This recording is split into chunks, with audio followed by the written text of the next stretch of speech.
Morning, guys. Bit of a week here, so bit of a while since I did a kind of what I call like a proper video.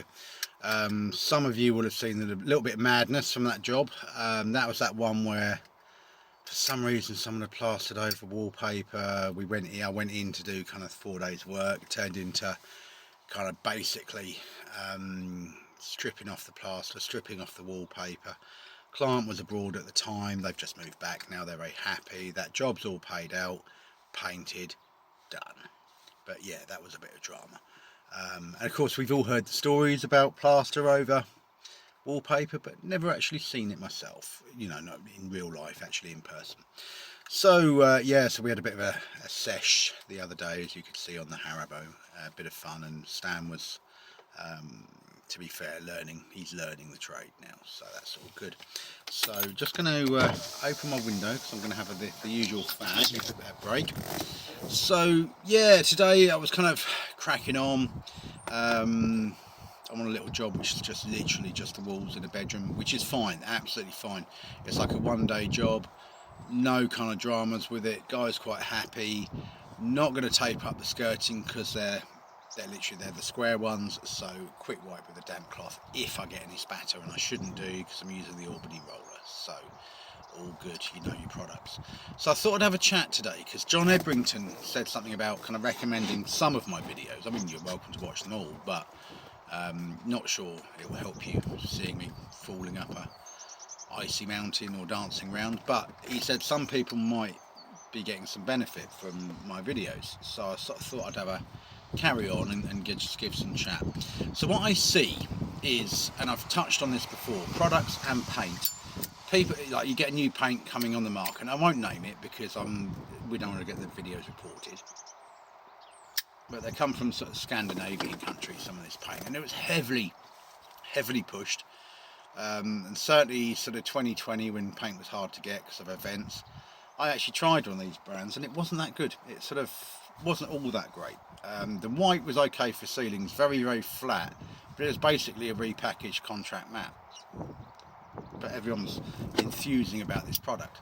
Now what you've got to remember is on Facebook and even on YouTube, people are paying to product place. They always have, but they're paying. So obviously you had like one paint company was the sole distributor for this stuff locally,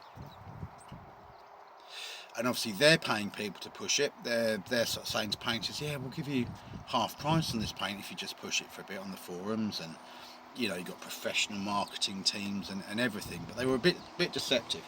So this paint was pretty ropey really, and it sort of took me on to sort of things that come out and people go, oh, it's the all new, all singing thing.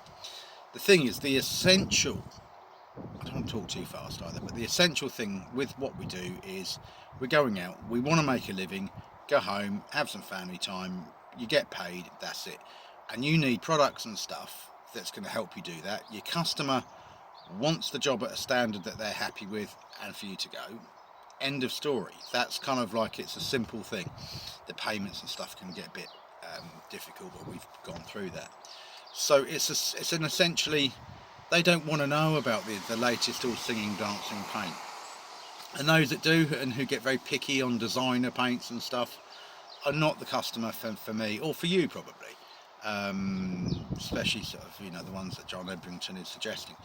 They're just idiots. They're going, oh, I want this, I want that, and it's like, no, this house won't. And I know my paint, so kind of keep it real. You know the job, you've trained for it, you know how to do the job.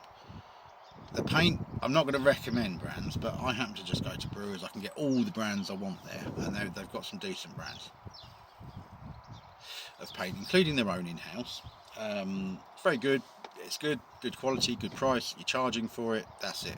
Done. I've spoken about Brewers and why I use them, but there's loads of other decorator centres out there, independents and everything. So just once you've built a good relationship with someone, you're there. But don't chop and change your products. Try not to listen to these people on the forums and online who will just fill your head with nonsense about how you need this and that and that. You don't. You just need, like the job I'm on today, I'm using vinyl mat. I got it at the Brewers. I've got 5 dust sheets down there. I've got a 9-inch roller. I've got a brand new one because The last one I washed out still a bit damp. Want that for a job next week. So yes, fine. I've got a 2-inch Albany Pro extra brush, which actually is quite good. Little silk. I've got a little silk tip sash one for a couple of awkward corners. That's it. 4-inch mini roller, washed out, used from yesterday. Cages, scuttle, some liners, done. Simple. I've got an old battered step ladder, which is fine. I occasionally scrape the paint off it, although actually Stan does now. But that's it. I don't need anything else.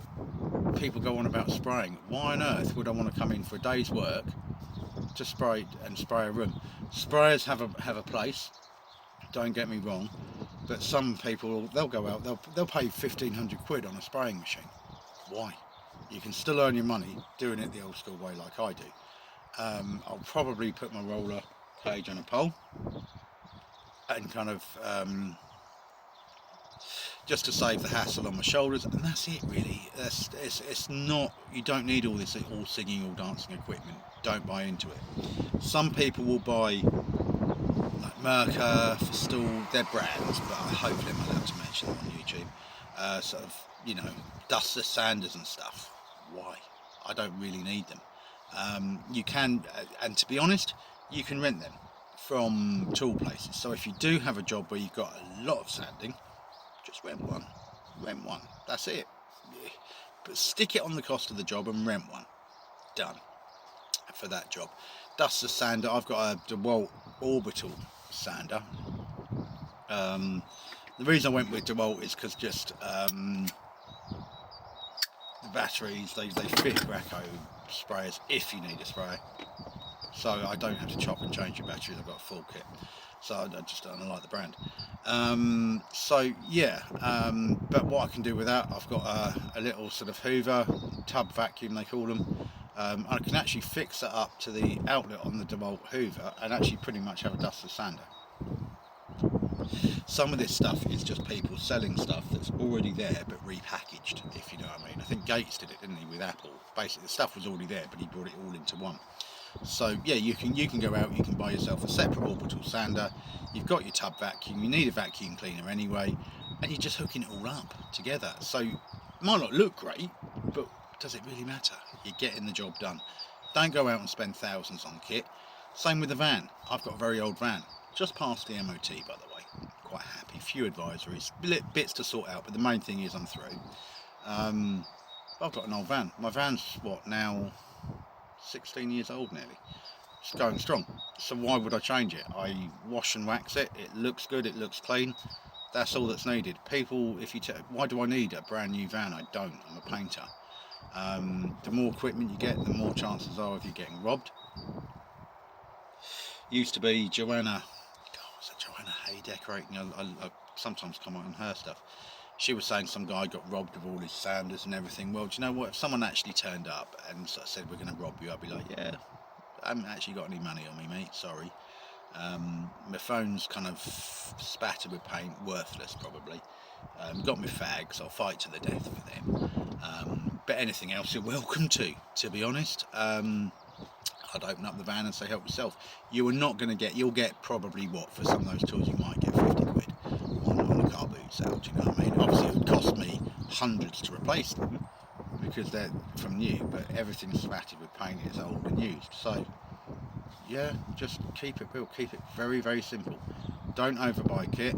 Look at tips and stuff, but don't buy into all this hype online of people going, this is the latest thing, you need this, you need that. You really don't. You can still get the job done very simply, very easily, and without being thousands of kits, especially if you're first starting off. I know a guy, won't mention his name, but he changed career, became a painter, was living on an estate. He must have spent like 20 grand on kit, a van, everything. Do you know what? He could have been, and the jobs he was getting, right? He could have got himself an estate car for £1,000. End of, right? He could have kitted himself out in that estate car, dust sheets, scuttles, everything for another 500, 1,500 layout, and he's out earning. And within the month he'd have got that back. Not this guy. He went out and spent 20 grand on equipment. He's broke. because he's not got any money behind him. So just a little chat on equipment, and just maybe don't overdo it just yet. And you can always buy as you go as well. So you turn up at a job, you go, okay, just starting out, I need this scraper, I need this, I need that, and you could buy as you go for jobs. Do you know what I mean? So you go to Mrs. Jones, oh yeah, I need a scraper for that now. I need an industrial scraper. I'll buy that for a £5, and just build up slowly. Do you know what I mean? Just have a base kit, go out, do base jobs, and away you go. So I'm just seeing too many people with so much kit that they just never use. Anyway, take care, guys. I will do another video, possibly later, about effects of a possible recession coming, etc., etc. My experiences of the last one. Take care.